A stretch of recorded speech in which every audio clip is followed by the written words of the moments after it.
Pour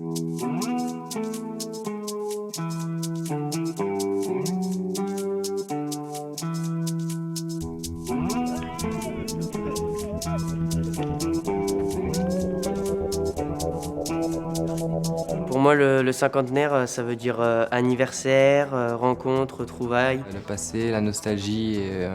Un demi-siècle, le changement, grandir et la fête. Et changement, vieux, histoire et anecdotes. La fête, Anniversaire, le temps, ancien, mémoire et les événements. élèves, L'histoire, anniversaire, histoire, rencontre, anniversaire. Pour moi, le projet cinquantenaire, ça représente la joie, l'anniversaire, la fierté et l'histoire. Je suis joyeux, heureux, hommage et anniversaire. Les 50 ans de Davaillé, pour moi, c'est beaucoup de changements, c'est un anniversaire, c'est une fête, c'est des retrouvailles.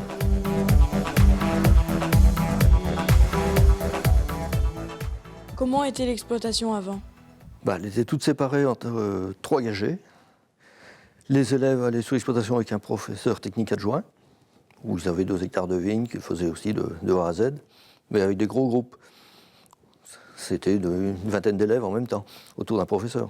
Au début, j'étais gagé, les élèves, je les voyais qu'au mois de juin. Ils nous donnaient un coup de main au mois de juin parce qu'on avait beaucoup de travail sur la vigne, alors qu'aujourd'hui, les élèves, ils viennent avec nous toute l'année. Ils viennent en petits groupes, on a 2 ou 3 élèves avec nous, c'est très intéressant pour tout le monde. Il faut savoir que le premier directeur, lui, c'était pas par email, bien sûr, il n'y avait pas d'informatique, donc dès qu'il y avait un problème, il prenait le train et il allait à Paris régler tous les problèmes au ministère. Tout se réglait en allant à Paris.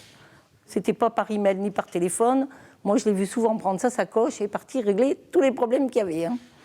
Et je peux vous dire qu'il en faisait des voyages à Paris. C'était bien différent. La comptabilité, on faisait tout à la main. On n'avait pas d'ordinateur, donc on comptait même au centime près tout à la main. Enfin, c'était bien différent. Ouais. Alors au lycée, moi, quand je suis arrivé, il n'y avait pas de BTS, il n'y avait pas de seconde générale, il n'y avait pas de bac S. Un événement marquant, c'était l'arrivée du BTS technico-commercial, boissons et vins en vin et spiritueux, qui a ouvert à la rentrée 1981. C'était une formation unique en France qui était en collaboration avec la Chambre de commerce de Paris, c'est-à-dire le centre Técoma qui était à Jouy-en-Josas. Et ça a été une cheminée d'inspiration absolument fabuleuse pour l'établissement. Nous avions déjà des formations au niveau à l'époque des BTA, des BTAO, brevet technicien agricole option. Et cette formation BTS donc, a vu le jour exactement en juillet 1981. Les premières classes de BTS étaient à plus de 30 quand on les a créées, puisque le lycée de Davaillé était le premier à avoir une classe élaboration et commercialisation des vins et spiritueux. On était les seuls en France. Recrutement, c'était essentiellement du département de Saône-et-Loire, du département tout proche du Rhône, également de la Côte d'Or. Quant au BTS, c'était un recrutement très national. Je me souviens d'une année où nous avions 32 élèves, il y avait 27 départements représentés, y compris la Corse. Donc ça, c'était une richesse absolument extraordinaire, avec tout ce que ça comportait comme petite confrontation entre eux, mais c'était très riche. 27 départements représentés. Oui, et on a toujours eu, je pense, au niveau des BTS, au moins une douzaine, 12 à 15 départements représentés. La rénovation a commencé par le self. Autrefois, nous étions servis à table simplement par des gamelles qui étaient distribuées par les agents de service de l'époque. Et c'était la première tranche des travaux. Il faut savoir que où vous êtes dans les salles de cours, ça a été rénové en 3 fois. Dans un premier temps, toute la partie basse. Deuxième temps, l'internat. Et enfin, le troisième temps, les salles de cours. Et en 98-99, toute la structure atelier a été revue. Ensuite, on a eu pas mal de rénovations sur l'exploitation. Ça a commencé par l'atelier Caprin. Et puis, le pôle technique qui est venu s'installer à l'époque. Et on a cette chance-là, c'est qu'on a un regroupement technique sur le site de Davaillé. Moi, ce qui m'a plu, en fait, en seconde, on était assez nombreux. En seconde générale, on était 31. Et une fois que je suis passé en bac S, on n'était plus que 16 par classe. Donc là, c'était vraiment un rapport avec les profs beaucoup plus sympa, entre guillemets. Et puis, je pense qu'on On arrive mieux à apprendre quand on est moins nombreux en classe par rapport aux autres gros lycées sur Mâcon. En dehors des cours, on peut leur parler et on fait des projets, donc ça nous rapproche avec le professeur. C'est pas comme si on faisait rien. Et en seconde, bac pro commerce, vin et spiritueux, on fait des stages à la chèvrerie qu'on ne fait pas dans les autres lycées. L'avantage de Davaillé, c'est que nous sommes une petite structure. Tout le monde se connaît, on peut côtoyer tout le monde. Il y a des échanges qui sont libres entre les profs, les élèves. C'est une bonne entente. Et puis on est dans un cadre magnifique.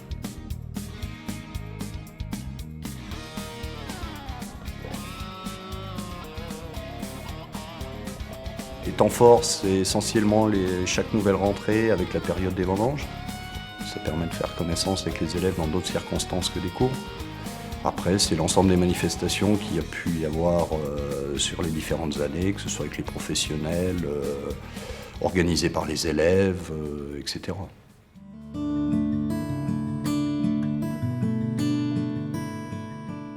Je me rappelle d'avoir perdu un élève pendant les vendanges sur les remorques. Parce qu'à l'époque, depuis que j'étais ici, on traînait tous les élèves sur des remorques, derrière les tracteurs. Et bon, en journée, j'étais jaune. On faisait le petit foot de temps en temps. Et dans les chemins, on a réussi à perdre des élèves. Aujourd'hui, ça c'est strictement interdit, et heureusement. Par contre, maintenant, on va à la vigne à pied. Moi, je penserais surtout aux voyages, aux échanges avec l'étranger, aux stages, donc, puisqu'on a un jumelage que l'on fait avec un lycée viticole en Allemagne depuis plus de 25 ans. Ça fait 25 ans que l'on fait ce stage-là. Tous les ans, nos élèves de BTS partent en stage 3 semaines, et puis les Allemands viennent en stage 3 semaines sur le lycée. Et puis tous les voyages que l'on a pu organiser avec les collègues dans toutes les parties de l'Europe. C'est surtout les voyages scolaires qui sont sujets d'anecdotes. Des élèves qui escaladaient les terrasses pour aller voir les demoiselles à l'étage au-dessus. Je me souviens d'une chèvre enfermée dans une cabine téléphonique. Bon, c'est des bonnes blagues de potache. Et puis également un matin, l'entrée murée par du foin. Voilà, il y avait un char de foin qui avait été très vite déchargé par les étudiants. J'ai plein d'anecdotes. En fait, c'était un joyeux et bon moment en général, de toute façon.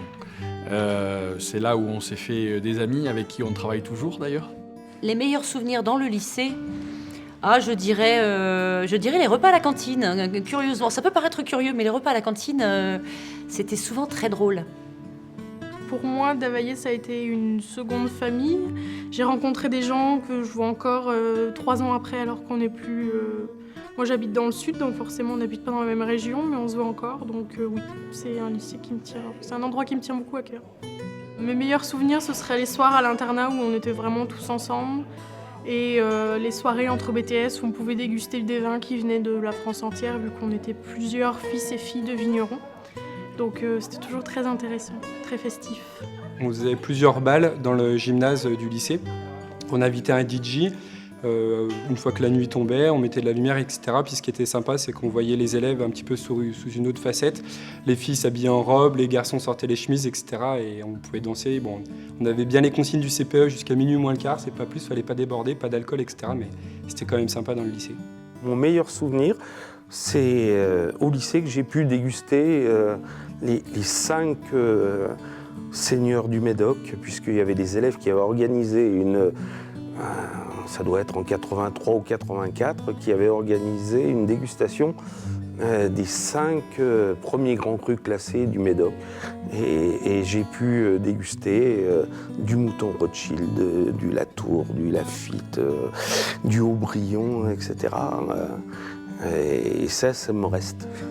J'ai eu la chance de travailler avec des gens fabuleux. D'abord des proviseurs, j'ai connu un certain nombre de proviseurs. Ça s'est toujours bien passé. Des équipes de direction aussi, on s'est toujours très bien entendus. Des enseignants et du personnel. Et on peut dire qu'il y avait vraiment une très grande osmose entre toutes les personnes. Mes meilleurs souvenirs, c'est quand même tous ces voyages que l'on a pu faire à Vienne, à Berlin, à Prague.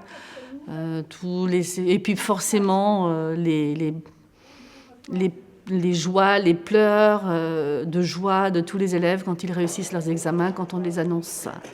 Quand on leur annonce la réussite à l'examen, ils sont tellement heureux que pour nous aussi, c'est magnifique de les voir heureux. Comment on en parle? C'est une excellente question.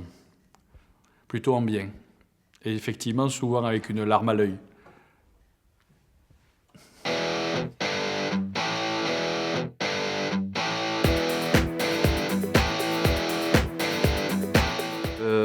Où est-ce que je me vois dans 50 ans Alors dans 50 ans, je m'imagine patron d'une exploitation viticole, développé et heureux de mon travail. Dans 50 ans, je m'imagine onologue dans un autre pays. Ancien patron d'une exploitation viticole. Je m'imagine ancien PDG d'une grande marque de chaussures. Je m'envoie, j'espère, à l'étranger, à parler du vin à des gens qui s'intéressent au vin. À l'étranger et avoir de l'argent pour faire le tour du monde et découvrir les richesses des pays. Je m'imagine dans 50 ans être un retraité, pouvant faire des voyages avec un beau revenu. Je me vois avec mon exploitation, être bien installé, avoir un bon vin. Dans 50 ans, je préfère pas imaginer, je pense qu'au moment présent. Moi, dans 50 ans, je me verrai vigneron, proche de la retraite, sur Saint-Amand. Dans 50 ans, je me vois à la retraite, paisiblement. Comment je me verrai dans 50 ans? C'est, je sais pas, je préfère pas imaginer. Dans 50 ans, je me vois à la retraite et en bonne santé. Dans 50 ans, je me vois vendeur de vin. Je me vois bien heureuse de mon travail, en famille, en bonne santé, j'espère. Je me vois plutôt en bonne santé, vendre du vin à l'étranger et vivre à l'étranger. J'espère être en bonne santé et être riche. Vieux, riche et en bonne santé. Je m'imagine avec la joie, le sourire, toujours la forme. J'espère avoir fait beaucoup de voyages grâce à mon métier, avec une grande famille et puis profiter du temps qui me reste. J'espère être fier de ce que j'ai accompli et j'espère avoir accompli mes rêves et mes objectifs. Et voilà.